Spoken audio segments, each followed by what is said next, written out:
Hi, good evening. My name is Father Rayappa. I'm going to talk about some history, Indian history. I'm a student of history, so I want to uh, examine some of the events that took place in the pre-independent India. And one atrocity known as Jallianwala Bagh Massacre, which was enacted on April the 13th, 1919. And the Jallianwala Bagh site is witness to one of the most brutal incidents that took place during the Indian freedom struggle, and it came as a monster in the form of General Reginald Edward Harry Dyer. Symbolizes the ultimate cruelty ever perpetrated against humanity on the biosphere, and this incident still fills the minds of the people with anguish. Jallianwala Bagh incident played an important role in giving a definite direction to the Indian freedom movement. On April 13, 1919, around 10,000 people of Punjabis gathered in Amritsar's Jallianwala Bagh as part of the Sikh festival known as Baisakhi fair, that is the Sikh New Year, to protest peacefully against the oppressive Rowlatt Act. Now, what is Rowlatt Act? Rowlatt Act passed on the recommendations of the Rowlatt Committee and named after its president, British Judge Sir Sidney Rowlatt.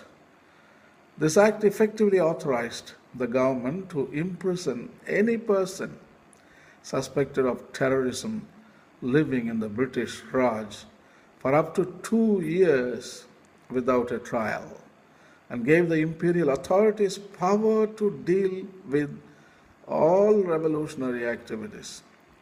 Known also as the Anarchical and Revolutionary Crimes Act 1919, popularly known as the Rowlatt Act, was a legislative act passed by the Imperial Legislative Council in Delhi on March 18, 1919, indefinitely extending the emergency measures of preventive indefinite detention, incarceration without trial, and judicial review enacted in the Defence of India Act 1915 during the First World War.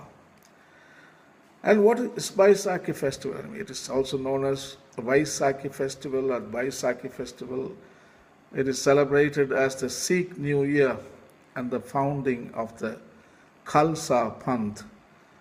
History of Baisakhi traces its origin from the Baisakhi Day celebrations of 1699, organized by the 10th Sikh Guru, Guru Gobind Singh, to form Khalsa.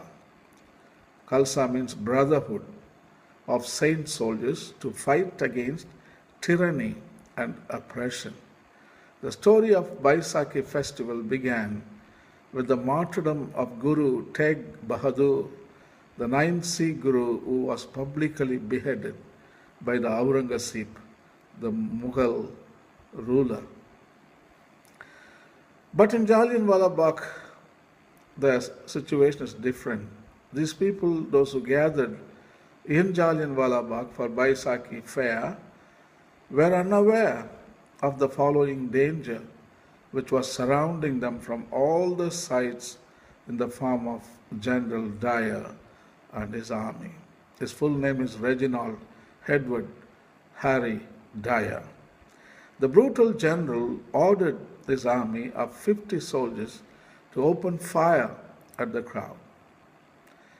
As the one-way exit point was blocked and the walls of the park were beyond the reach of the people, the innocent people were trapped helplessly before the spraying bullets for 10 to 15 minutes, 1,650 rounds of ammunition were unloaded into the screaming, terrified crowd, some of whom were trampled by those desperately trying to escape.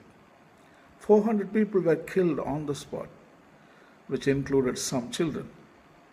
The 1,500 wounded people were left to die in the pool of their own blood. Later, the Prime Minister Winston Churchill wrote about the Jallianwala Bagh Massacre as follows. The Indians were packed together so that one bullet would drive through 3 or 4 bodies. The people ran madly this way and the other. When fire was directed upon the center, they ran to the sides. The fire was then directed to the sides. Many threw themselves down on the ground, and the fire was then directed on the ground. This was continued for 8 or 10 minutes, and it stopped only when the ammunition had reached the point of exhaustion. Reginald Edward Harry Dyer marched away, leaving 400 dead and over 1,500 wounded. Back in his headquarters, he reported to his superiors that he had been confronted by a revolutionary army and had been obliged to teach a moral lesson to Punjab. In the storm of outrage which followed, the brigadier was promoted to Major General, retired and placed on the inactive list. General Dyer admitted before the Hunter Enquiry Commission that he came to know about the meeting at Jallianwala Bagh at 12:40 hours that day, but took no steps to prevent it. He also admitted in his deposition that the gathering at the Bagh was not a concentration only of rebels, but people who had covered long distances to participate in the Baisakhi fair. The incident had an international impact, but the guilty General Dyer was not punished for his doings. The Indian freedom struggle took a significant turn from this tragic incident, and the politicians started to ask for complete independence. Although Queen Elizabeth offered a wreath on the Jallianwala Bagh in 1997 when she visited India, however, she was unable to wash off the ruthless act of General Dyer. So, very sad story indeed, Jallianwala Bagh. April 13, 1919. I would never ever forget that day. I think our modern youth should learn all these stories, all these incidents, they are not mere stories, happened in the Indian soil, and our people paid a great price for the sake of freedom and liberty. The freedom and liberty what we enjoy came with a cost. Great people have offered their lives. And today there are so many injustices around us. And there are so many General Dyers today in politics and religions. And there are so many unjust laws. And we need to speak about them and to change the course of our destiny. Thank you. Bye.